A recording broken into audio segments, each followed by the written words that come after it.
the age of noise and the illusion of connection. We live in the era of the great noise. Look around you. The world has transformed into a hall of mirrors, illuminated by the cold, blue light of smartphone screens. Every thought is tweeted, every meal is photographed, every heartbreak is captioned, and every fleeting moment of joy is streamed for the validation of strangers. We have been conditioned by the algorithms of modern society to believe that existence equals exposure. If you do not share it, did it even happen? If you do not explain yourself, do you even exist? We are encouraged to vomit our inner worlds onto the pavement of public opinion. We speak to empty the heavy chambers of our hearts, believing that this radical honesty or being open will bring relief. We treat our psyche like a trash can that needs to be emptied into the ears of others. But let us pause. Let us apply the microscope of Abhidharma to this phenomenon. When you speak, you are not merely making sound. You are firing distinct moments of consciousness siddhis. Every word is a karmic projectile. When you overshare, you are not releasing the burden. You are often multiplying the akusala siddha. You are taking a fleeting shadow of pain and solidifying it into a verbal reality. Wisdom, the ancient thread golden that weaves through the tapestry of Buddhist thought, points in the complete opposite direction.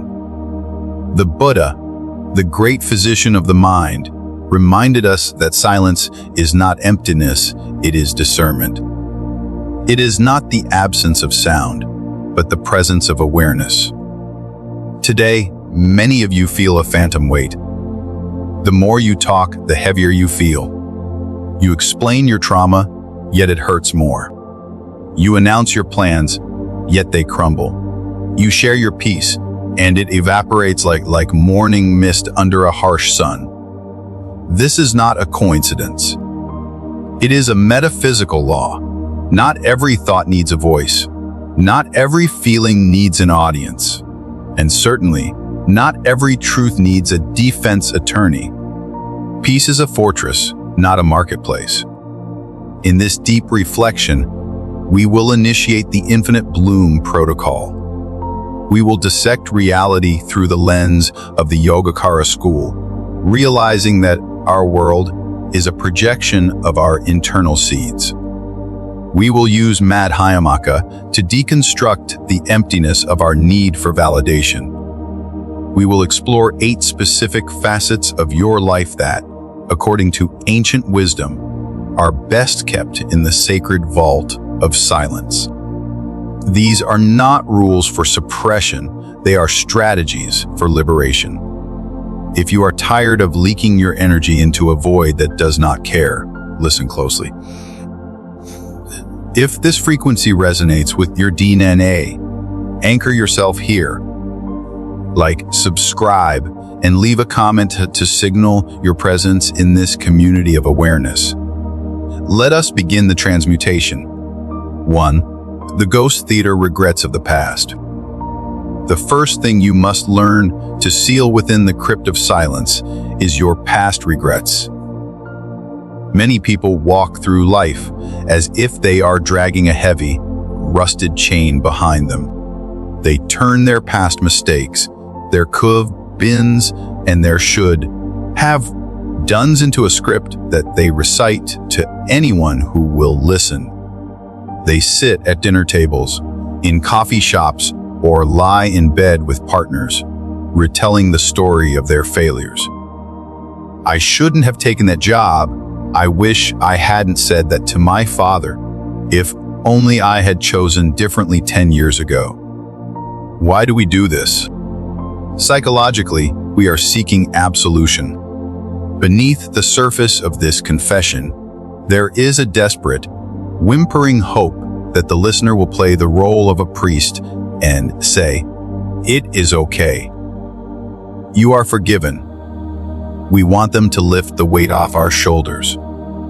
But let us apply the logic of Madhyamaka. Where is this past you speak of? Look for it.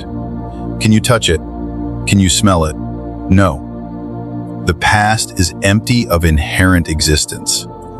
It is a ghost. When you constantly speak of your regrets, you are performing a necromancy here. You are raising the dead. You are taking a memory which is nothing but a phantom electrical signal in your brain, and you are giving it flesh and blood through your words. In Abi, Dharma analysis, the mind that committed the mistake 10 years ago no longer exists. That specific configuration of mind and matter perished instantly. The you sitting here today is a completely new stream of consciousness. But by clinging to the story, by retelling it, you are reinfecting the present moment with the toxins of the past. You are taking the vipapaka of old karma and turning it into new, fresh, active suffering. When you tell others your regrets, you are handing them a lens through which to view you. You are saying, please, do not look at who I am today. Look at the broken version of me from yesterday. You are painting a portrait of yourself as a victim or failure, and eventually, the world will oblige you by treating you as such. The Buddha taught that suffering does not come from the mistake itself. The mistake is merely a cause that produced an effect. The suffering comes from clinging. When regret becomes a story you tell repeatedly, it stops being wisdom and becomes a cage. The alchemist's shift. You do not need to deny the past. You do not need to lobotomize your memory. But you must perform the rite of ferocity. Extract the data, the lesson, and burn the narrative. Imagine your regret is a heavy stone. Most people carry the stone and show it to everyone. Wisdom is crushing the stone into sand, extracting the gold dust of the lesson, and letting the wind blow the dust away. Let your actions today be your apology to yesterday. If you were lazy, be diligent today. If you were cruel, be kind today. This is the only language the universe understands: action. Stop asking others to forgive a ghost. Forgive yourself by being different now. 2. The candle in the hurricane: inner peace. The second treasure to guard is your inner peace. This seems counterintuitive. If we find enlightenment, or a moment of zen, or a profound sense of healing, shouldn't we shout it from the rooftops? Shouldn't we share the good news?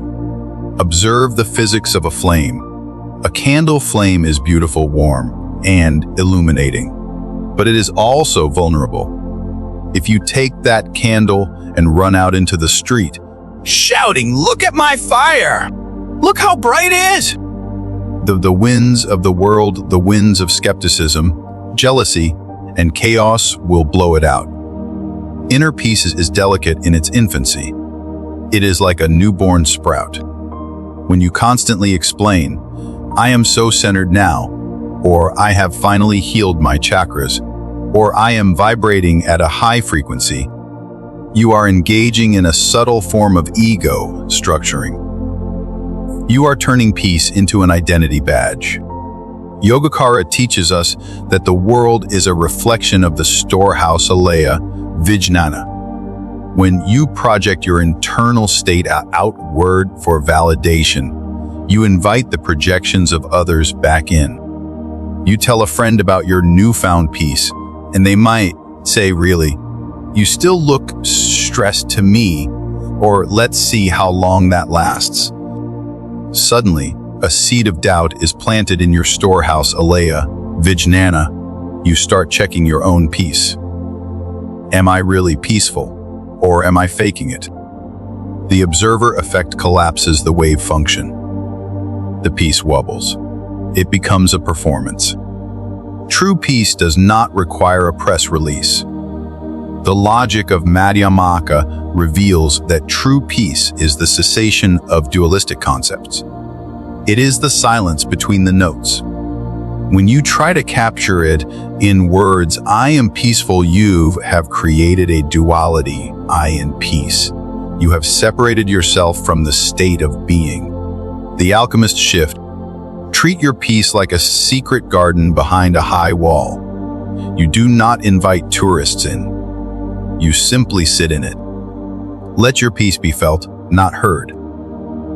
Let it manifest in the softness of your eyes, the slowness of your breath, the patience with which you listen to a chaotic friend. People will feel the radiation of your calm. They will warm their hands by your fire without you ever needing to say, I am on fire.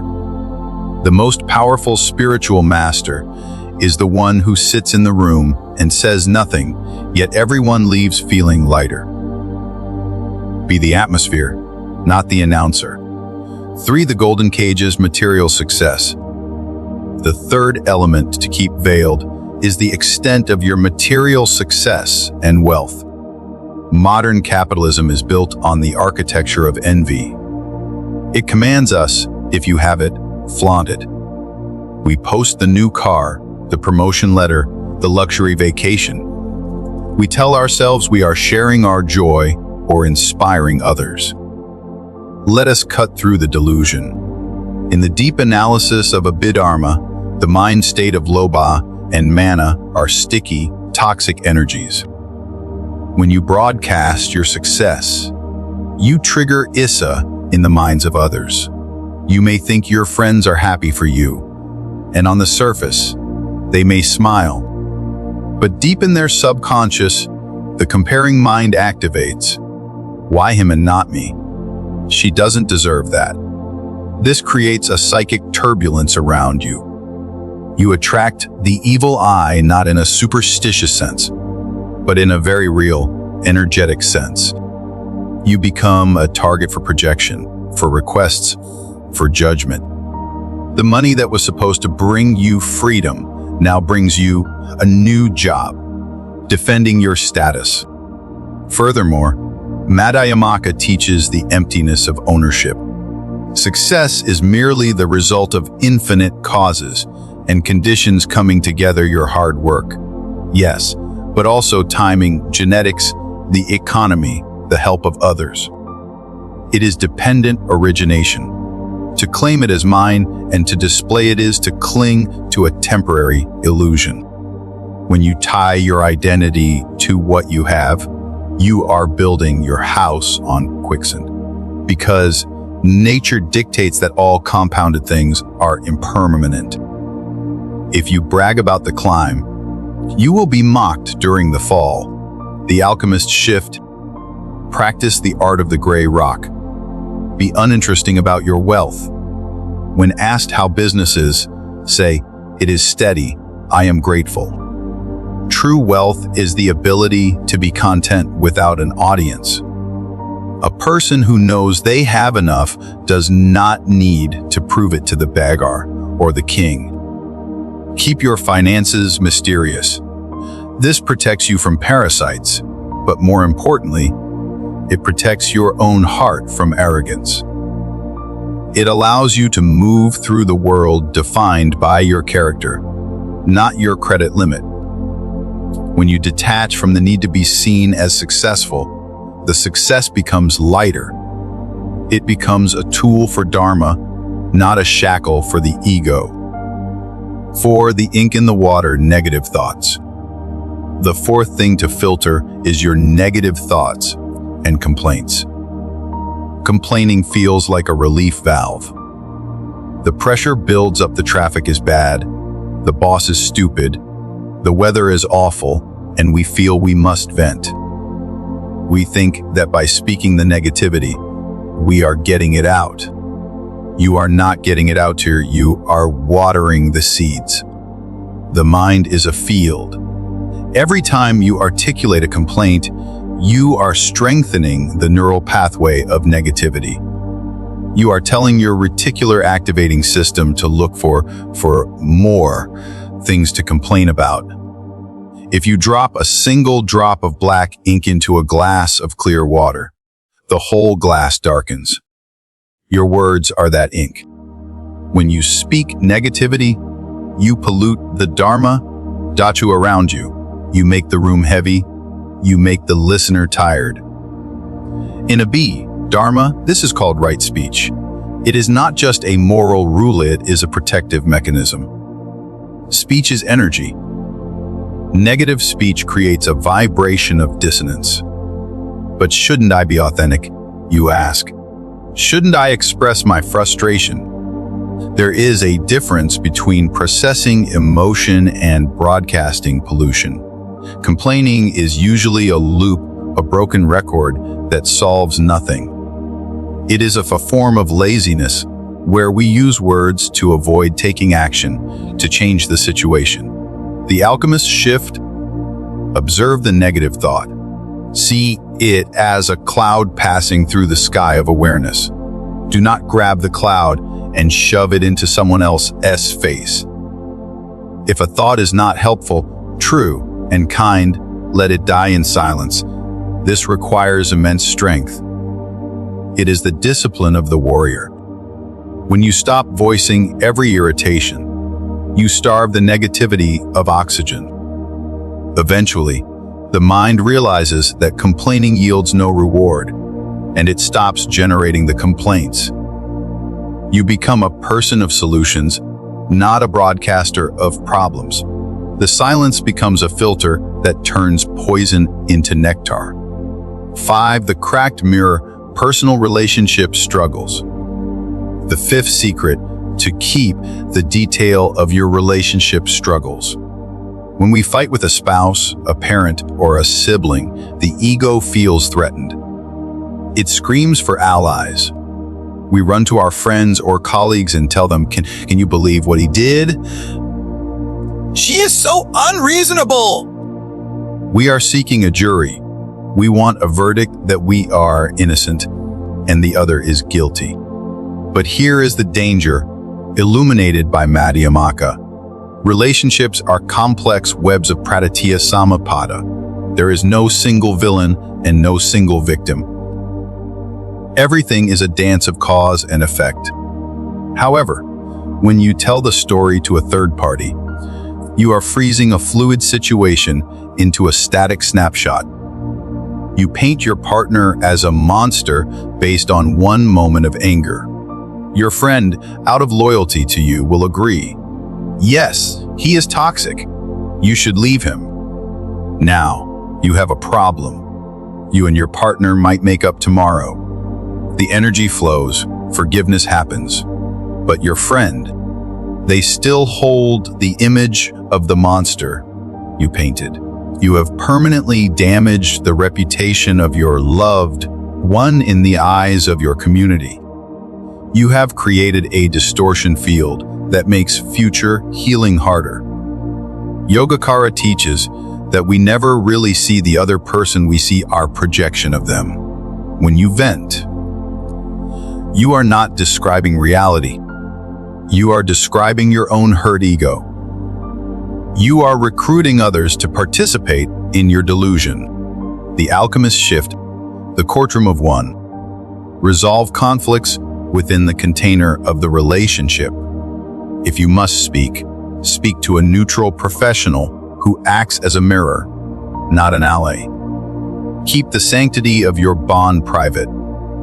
There is a profound intimacy in knowing that you and your partner wrestle with demons that no one else sees, and you conquer them together. By denying the world access to your drama, you force yourself to develop true communication skills with the only person who matters in that equation, the one you are in conflict with. 6. The premature harvest: future plans. The sixth element is your plans and big goals. This is scientifically and spiritually validated. You have a brilliant idea. You want to write a book, start a business, lose 50 pounds. You feel a surge of dopamine. You rush to tell everyone, I am going to run a marathon. The people clap. Wow, good for you! And in that moment, you have lost. Neuroscience calls this identity symbolization.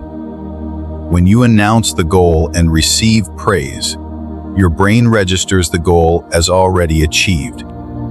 It releases the reward chemicals that were supposed to be reserved for the finish line. You feel satisfied. The hunger to actually do the work dissipates. From a Madhyamaka perspective, the future is an illusion. It does not exist, only the act exists. By talking about the future, you are living in a fantasy. You are trading the kinetic energy of doing for the potential energy of talking. Furthermore, plans are like seeds. If you plant a seed in the ground, do you dig it up every day to show people? Look, it's going to be a tree! If you do that, the seed dies. It needs the darkness, the pressure, and the silence of the soil to germinate. External opinions are like pests. When you share an embryonic idea, people will unknowingly stomp on it. Are you sure that's realistic? I knew a guy who tried that and failed. Their doubts become your doubts. The energy scatters. The alchemists shift. Work in the shadows. Let the results be the announcement. There is a terrifying power in the person who disappears for 6 months and returns with a finished masterpiece. Be the submarine that travels silently deep underwater and only surfaces when the mission is complete.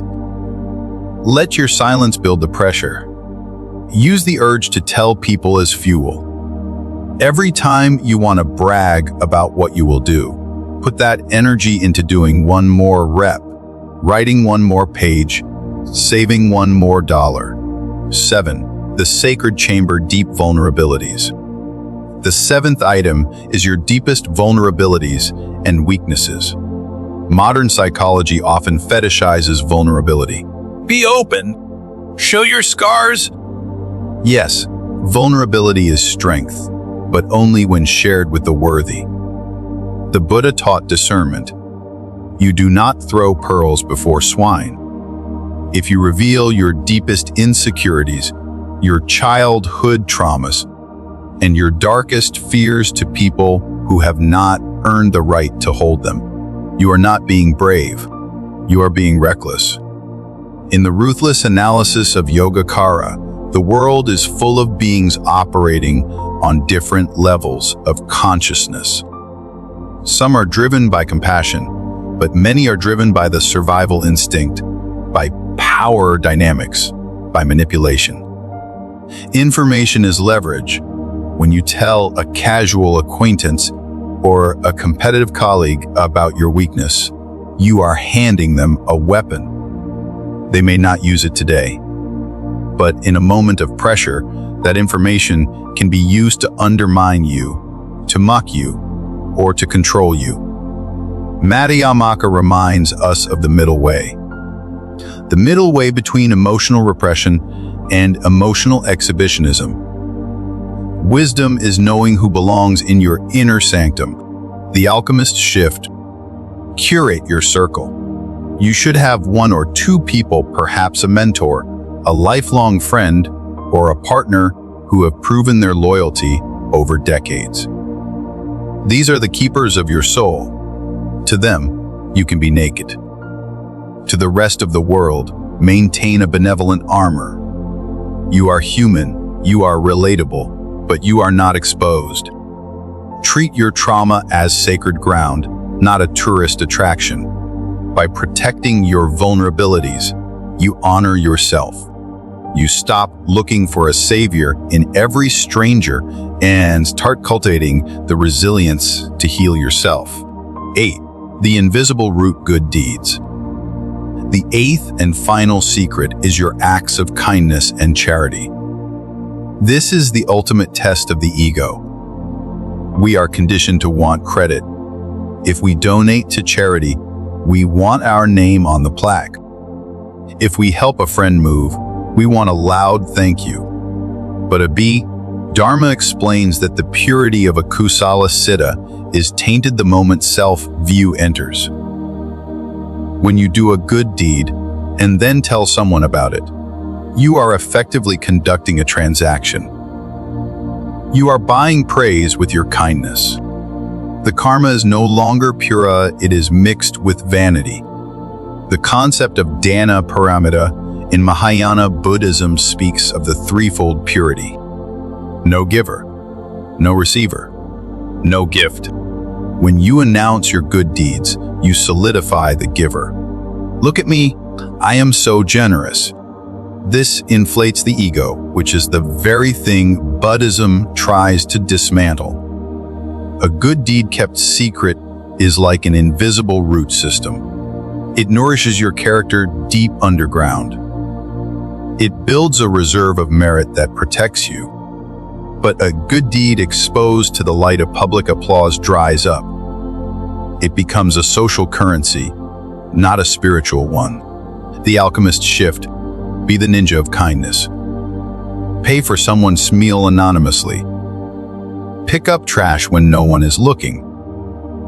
Help a colleague succeed and let them take the credit. Feel the strange, burning sensation of not being acknowledged. It will feel uncomfortable at first, like an itch you can't scratch. But then, a new feeling will emerge, a profound, rock-solid dignity. You will know your worth is intrinsic, not extrinsic. You are good not because people say you are good, but because goodness flows through you. This is the birth of the diamond soul, the silent bloom. Silence is not empty. It is full of answers. In a world that screams for your attention, for your data, for your secrets, the most rebellious act you can commit is to remain a mystery. By keeping these 8 things private, your regrets, your peace, your wealth, your complaints, your conflicts, your plans, your vulnerabilities, and your kindness, you seal the vessel of your life. You stop the leaks. The energy that used to be wasted on explaining and performing now turns inward. It initiates the Omni bloom. It fuels your transformation. You become a person of gravity, a person of substance.